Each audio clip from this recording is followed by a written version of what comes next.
to Timarikima, up to chapter number 20, The Burgomaster.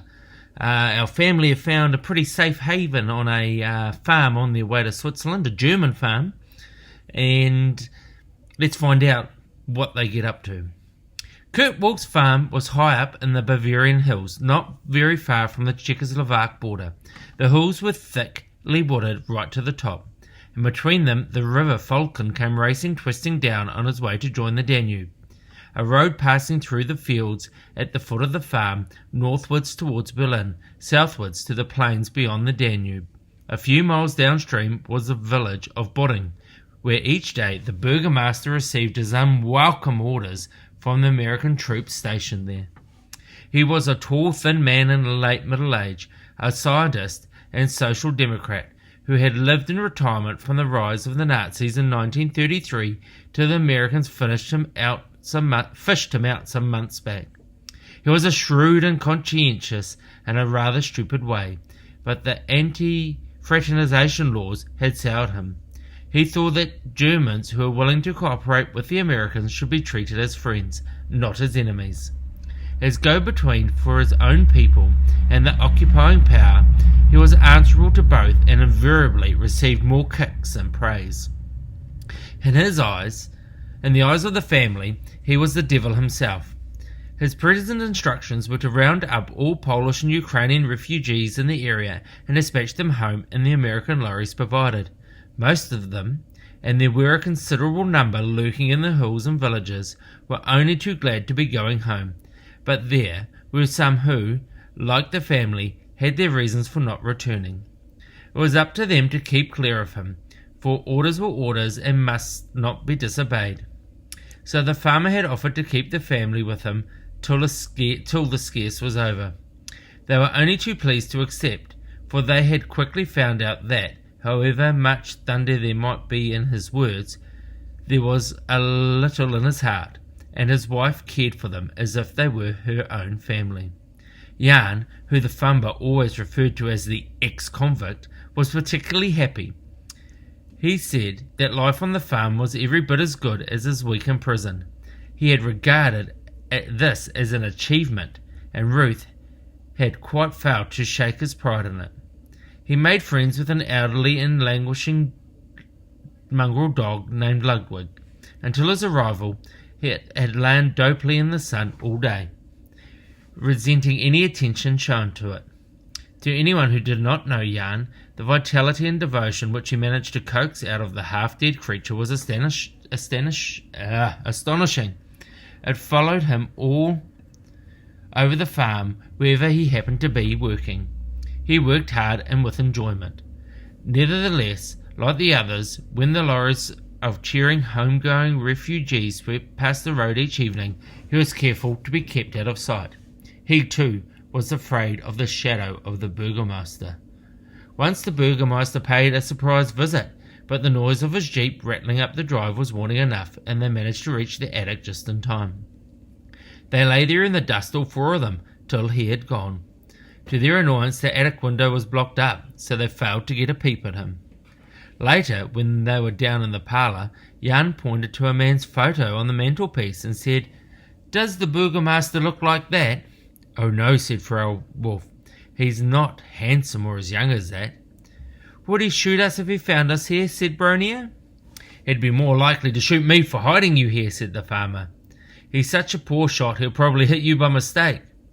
Of course, our friend the ex-convict is the one he ought to shoot."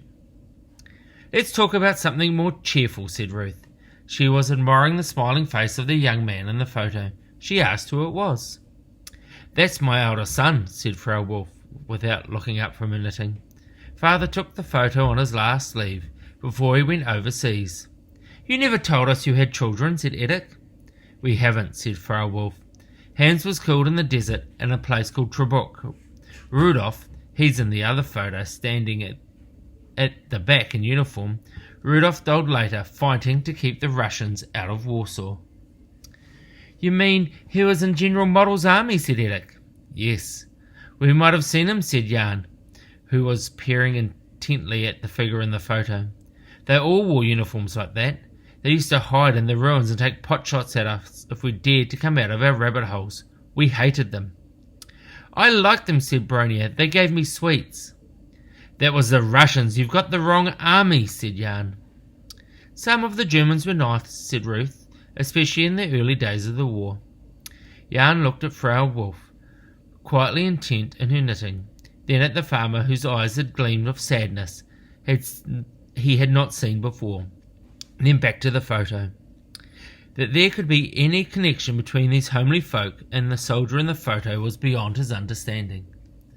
At that moment he turned to the farmer and said, "You and I ought to be deadly enemies." "The only deadly enemy you have now," said the farmer, "is the burgomaster, and even he has not given you much cause for complaint of yet." "You wouldn't have hated Rudolph, Jan," said Frau Wolf. "How do you know?" "Because he loved Ludwig in the same way that you do. He trained him to be the best watchdog we ever had. He pined away when Rudolph was called up, but now that you've come, he's almost as fit as he used to be. You're like Rudolph in other ways too." "Oh," said Jan. "He was sent to Warsaw to kill us," said Ruth. "I don't suppose he wanted to very much. If he were here now, he would treat us as friends, as you do, Frau Wolf. It all seems so stupid and senseless." "You'd like to be our mother, wouldn't you?" Frau Wolf said, Bronia. "Yes, my dear, I would. I like to have you all. But you've got your own mother, and the most we can do for you is to try to help you find her." She turned to Jan.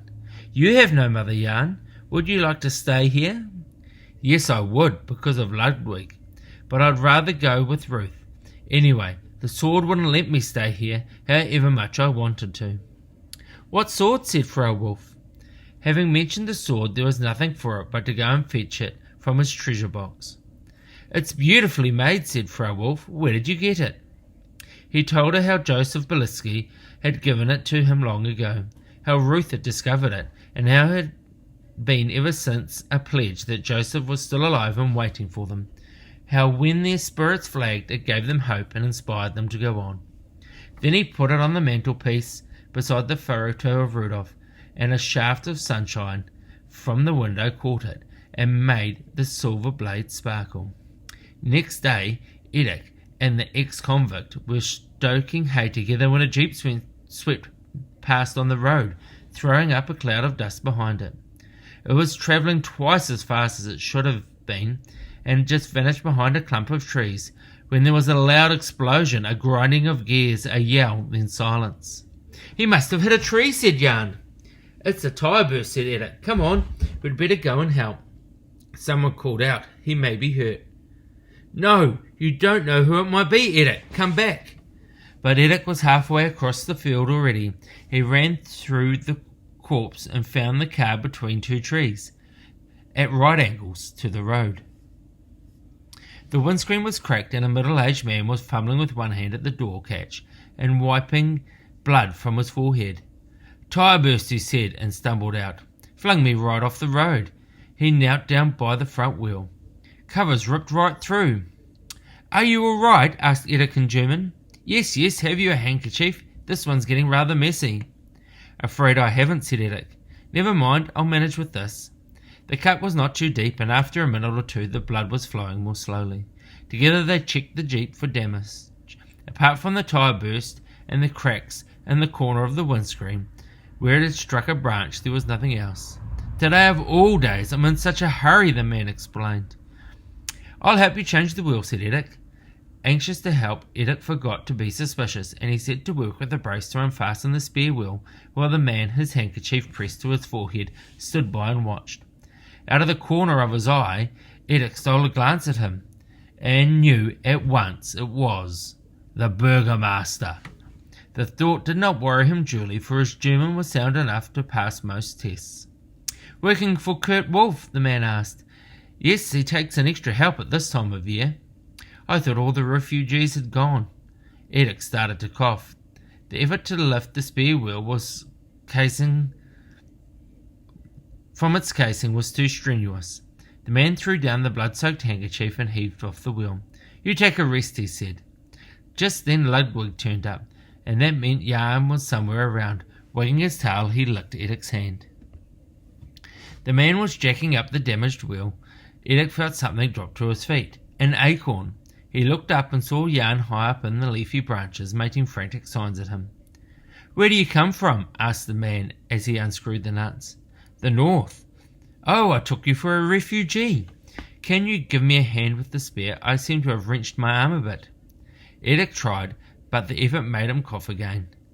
"I'm sorry, I shouldn't have asked you. What about that lad up in the tree? Would he give a hand?" Eric was taken aback. "Someone up in the tree," he said lamely, and then added, "It's my brother. Come down, Franz." But Jan, who thought the man had not noticed him, was most reluctant to come down. "Come and lend a hand, Franz," Eric shouted, and explained to the man. "I'm afraid Franz is a bit deaf." This time Jan came down. "So you come from the north, Franz," said the man in a loud voice, and when Jan did not reply, he added, "Seems to be dumb as well." "Yes," said Eric, making a sign to Jan.